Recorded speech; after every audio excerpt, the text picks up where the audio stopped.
ഒരു സ്റ്റോറി പറയാം. കുറേ നാളുകൾക്ക് മുമ്പ് വളരെ ധനാഢ്യനായ ഒരു അച്ചാനുണ്ടായിരുന്നു. വളരെ ധനാഢ്യൻ, വിശ്വാസിയായിരുന്നു. പക്ഷേ വിശ്വാസിയുടെ ഗുണമൊന്നുമില്ല. ധനത്തിന് വേണ്ടി ജീവിച്ചിരുന്നയാളാണ്. ഉള്ള ആയുസിൻ്റെ ദിവസങ്ങൾ മുഴുവനും പണം ഉണ്ടാക്കാനും പ്രതാപം ഉണ്ടാക്കാനും സ്ഥാനമാനങ്ങൾക്കും വേണ്ടി മാത്രം ചെലവഴിച്ചു. കർത്താവിന് വേണ്ടി ഒന്നും ചെയ്ത ആളൊന്നുമല്ല. ഒരു ദിവസം പെട്ടെന്നായിരുന്നു ഒരു ചങ്കില് വേദന. ഇത് ചങ്കില് വേദന വന്ന് പുള്ളി പേടിച്ചു പോയി. പെട്ടെന്ന് ആളെ വിളിച്ചു. ആളുകൾ കൂടി പുള്ളിയുടെ BMW റെഡിയാക്കി നിർത്തി. പുള്ളിയെ താഴെ കൊണ്ടുചെല്ലുമ്പോഴേക്കും പുള്ളിയുടെ വീട്ടിൽ നിന്ന് താഴെ കൊണ്ടുചെല്ലുമ്പോഴേക്കും വണ്ടി റെഡിയായി, ആൾ റെഡിയായി. പെട്ടെന്ന് കോളുകൾ അങ്ങോട്ടും ഇങ്ങോട്ടും ഹോസ്പിറ്റലിലോട്ട്. എന്തിനേറെ ആഭ്യന്തരമന്ത്രിക്ക് വരെ കോൾ ചെയ്യുന്നു. അപ്പം എല്ലാം നേരെ ഹോസ്പിറ്റലെല്ലാം റെഡിയാക്കി പുള്ളിയുടെ വണ്ടി ലൈറ്റൊക്കെ ഇട്ട് ചീറി പാഞ്ഞ് അവിടുത്തെ ആ നഗരത്തിലെ ഏറ്റവും ബെസ്റ്റ് കാർഡിയാക് സ്പെഷ്യൽ ഹോസ്പിറ്റലിലേക്ക് അങ്ങ് ചെന്ന് ചാവിട്ട് നിർത്തി. ആളുകളെല്ലാം കൂടെ വന്നു. പുള്ളിയെ എടുത്ത് പെട്ടെന്ന് സ്ട്രെച്ചറിൽ കൊണ്ടുപോകുന്നു, ICUവിൽ കയറ്റുന്നു.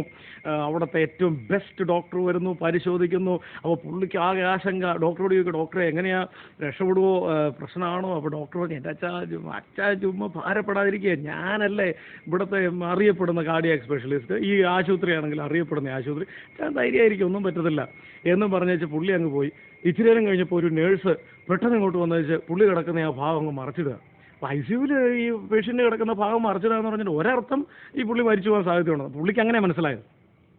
അപ്പം നേഴ്സിനോട് ചോദിച്ചു, സിസ്റ്റർ എന്തോ ഈ ചെയ്യുന്നത്? അപ്പോൾ ഡോക്ടർ അങ്ങനെ വലിയ പ്രശ്നമൊന്നും പറഞ്ഞില്ലല്ലോ, പിന്നെന്താ ഇങ്ങനെ മറച്ചിടുന്നത്, എന്തോ സീരിയസ് ആണോ, പ്രശ്നമാണോ? അപ്പം പുള്ളിക്കാരത്തിക്ക് അറിയാവോ വലിയ അച്ഛാന പണക്കാരനാണെന്നല്ലോ അറിയാമോ. പുള്ളിക്കാരത്തി പറഞ്ഞു, ഇത് 88ാമത്തെ ബെഡാണോ? അപ്പം പുള്ളി നോക്കി, ആ കറക്റ്റ് 88ാമത്തെ ബെഡാ. ആ ഡോക്ടർ തന്നെയാണ് പറഞ്ഞത് സീരിയസാ, അവിടെ മറച്ചിടാൻ പറഞ്ഞതാ, അതങ്ങനെ തന്നെയാ എന്നൊക്കെ പറഞ്ഞേച്ച് പുള്ളിക്കാരത്തി അങ്ങ് പോയി. അപ്പം അച്ഛന് ബോധ്യമായി, ഇനി തട്ടിപ്പോകാൻ സമയമായി. പുള്ളി ചെയ്തെന്നെ പറയാമോ, ഹിസ്കിയാവ് തിരിഞ്ഞ പോലെ ചുമരിന് നേരെ ഒരൊറ്റ തിരിയലാണ്. കർത്താവേ, എനിക്ക് കൂടുതലൊന്നും വേണ്ട, 2 ആഴ്ചയും കൂടെ എനിക്ക് തരണം കർത്താവേ.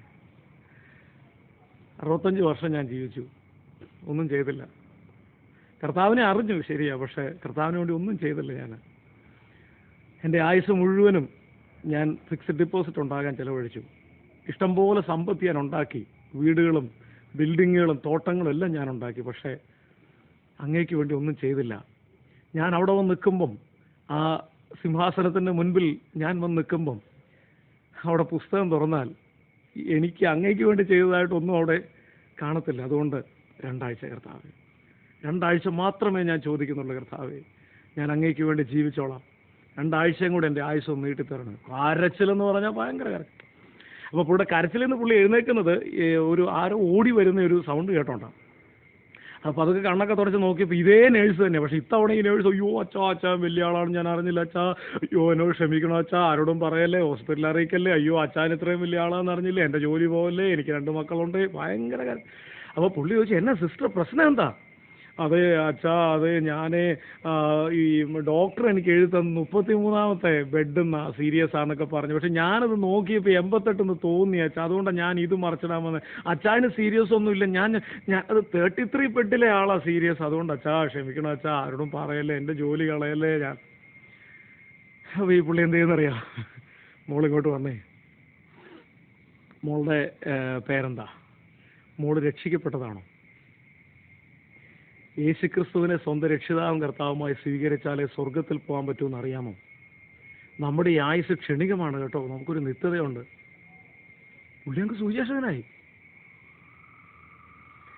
അപ്പം ഞാൻ എന്തിനാ ഇത് പറഞ്ഞതെന്ന് വെച്ച് കഴിഞ്ഞാൽ, ഈ നമുക്ക് എല്ലാം ഉള്ളപ്പം, ഒരു കുഴപ്പമില്ലാതെ നമ്മുടെ കാര്യങ്ങളൊക്കെ അങ്ങ് മുന്നോട്ട് പോകുമ്പം പലപ്പോഴും നിത്യതയെക്കുറിച്ച് ചിന്തിക്കേണ്ട ആവശ്യമില്ലല്ലോ, അല്ലേ?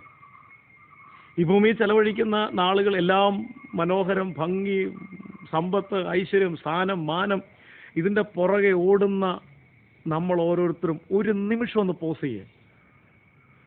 ഇന്ന് നമ്മുടെ പ്രാണനെ കർത്താവ് ചോദിച്ചാൽ ദൈവസന്നിധി ചെന്ന് നിൽക്കുമ്പോൾ എന്തോ ഉണ്ട്, പുസ്തകം തുറക്കുമ്പോൾ എന്തോ ഉണ്ട്. കർത്താവിന് വേണ്ടി ഒന്നും ചെയ്യാൻ പറ്റിയിട്ടില്ലെങ്കിൽ ഇതാകുന്നു സുപ്രസാദകാലം. ഇന്ന് കാഹളം തുനിച്ചാലോ? ഇന്ന് ഈ മൺകൂടാരത്തിനകത്ത് നിന്ന് നമ്മുടെ ആത്മാവിനെ ദൈവം ചോദിച്ചാലോ? ദൈവത്തിന് വേണ്ടി ചിലത് ചെയ്യേ. Do something for God. നിങ്ങൾക്ക് തന്നിരിക്കുന്ന റിസോഴ്സസ് ദൈവത്തിന് വേണ്ടി ചെലവഴിക്കുക. നിങ്ങൾക്ക് തന്നിരിക്കുന്ന സാഹചര്യങ്ങൾ ദൈവത്തിന് വേണ്ടി പ്രയോജനപ്പെടുത്തുക.